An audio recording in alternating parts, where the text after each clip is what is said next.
नाम मुदस्सिर है और मेरी कंपनी सनराइज़ प्लास्टिक जिसमें मैं डायरेक्टर भी हूँ। हमारा बेसिकली बिज़नेस जो है वो प्लास्टिक पैकेजिंग का है, जिसमें हम मल्टीपल इंडस्ट्रीज़ को कैटर कर रहे हैं उनकी पैकेजिंग रिक्वायरमेंट को, जिसमें बेवरेज है,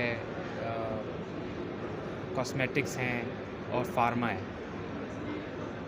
फार्मा एशिया में हम I think second time participate कर रहे हैं। इसमें कोविड से पहले एक दफ़ा पार्टिसिपेट किया था, कोविड की वजह से कुछ ब्रेक आ गया जिसमें हम पार्टिसिपेट नहीं कर सके, एग्ज़िबिशंस नहीं हो रही थी। एग्ज़िबिशन जो ये प्लेटफॉर्म है ये बड़ा इम्पोर्टेंट है। आई थिंक आप अपनी प्रेजेंस शो कर सकते हैं इंडस्ट्री को, और आई थिंक सबको पार्टिसिपेट करना चाहिए इसके अंदर, ताकि जो कस्टमर है उनको भी पता लगे कि कौन कौन कंपनीज काम कर रही हैं, किस फील्ड में काम कर रही हैं।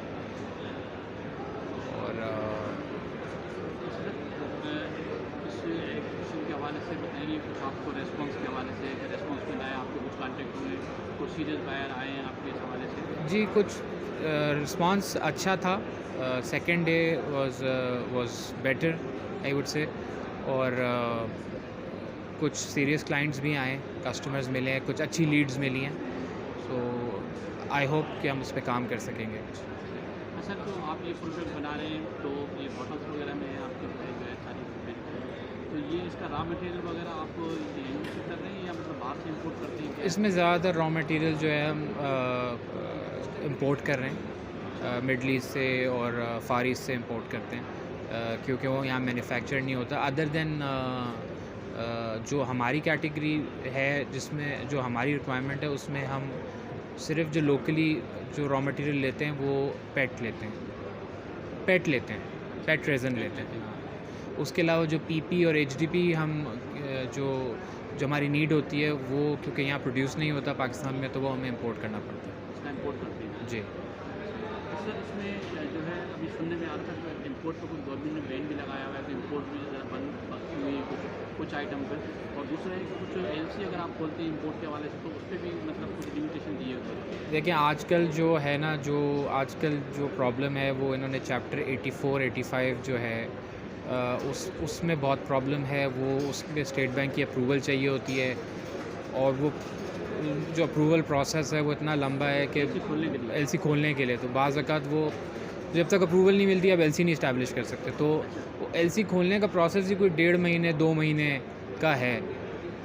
तो अब 1.5-2 महीने तो इंडस्ट्री नहीं वेट कर सकती। अब किसी को स्पेयर पार्ट्स भी चाहिए, किसी की मशीन डाउन है, उसको स्पेयर पार्ट्स चाहिए, तो वो तो 1.5-2 महीने अफोर्ड नहीं कर सकता कि वो पहले अप्रूवल आए।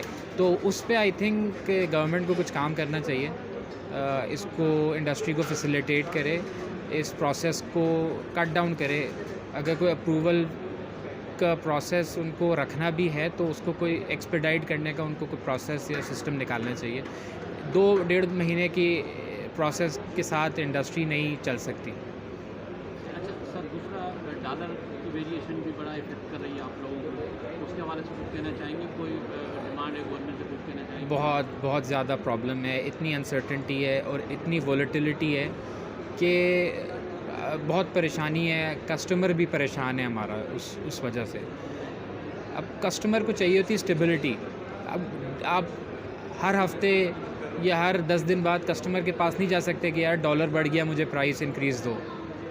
तो ये अगर स्टेबिलिटी नहीं आई तो इसमें बहुत ज़्यादा आपके क्लाइंट को कैसे रेट देने में आपको प्रॉब्लम होता होगा। आज आपने कुछ रेट दिया है, 10 दिन बाद डॉलर बढ़ गया जी, तो आपके वो पास बढ़ और फिर कस्टमर उस तरह से आपको वो चीज़ों को बढ़ाता नहीं है, तो वो फिर हमारी जैसी इंडस्ट्री जो कन्वर्टर्स हैं वो सफ़र कर रहे हैं।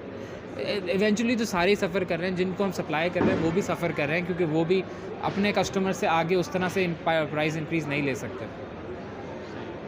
अच्छा सर, थोड़ा सा अगर अपनी सनराइज़ के हवाले से बताइए, आपकी कंपनी कब से एस्टेब्लिश है, किस फील्ड में है, शुरू से ये कर ये रहे हैं मतलब? नहीं, ये फैमिली ओन्ड बिज़नेस है, और ये तकरीबन कोई हम 1950 से इस बिज़नेस में हैं, प्लास्टिक मैन्युफैक्चरिंग की।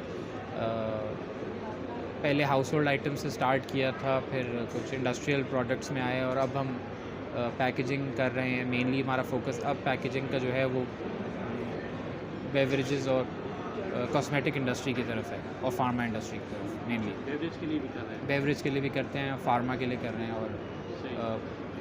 कॉस्मेटिक इंडस्ट्री के लिए कर रहे हैं। सर एग्जीबिशन के हवाले से, अपने प्रोडक्ट के हवाले से कुछ मैसेज देना चाहेंगे, कुछ कहना चाहेंगे या गवर्नमेंट के हवाले से? यार मैं मैसेज उनको ये देना चाहूँगा कि खुदारा ये कराची एक्सपो सेंटर पे कुछ तवज्जो दे गवर्नमेंट, इस पे कुछ इन्वेस्टमेंट करे। मेरे ख़्याल से जब से ये इस्टेब्लिश हुआ है इस पे कोई एक पैसा नहीं लगाया इन्होंने एक्सपो सेंटर पे।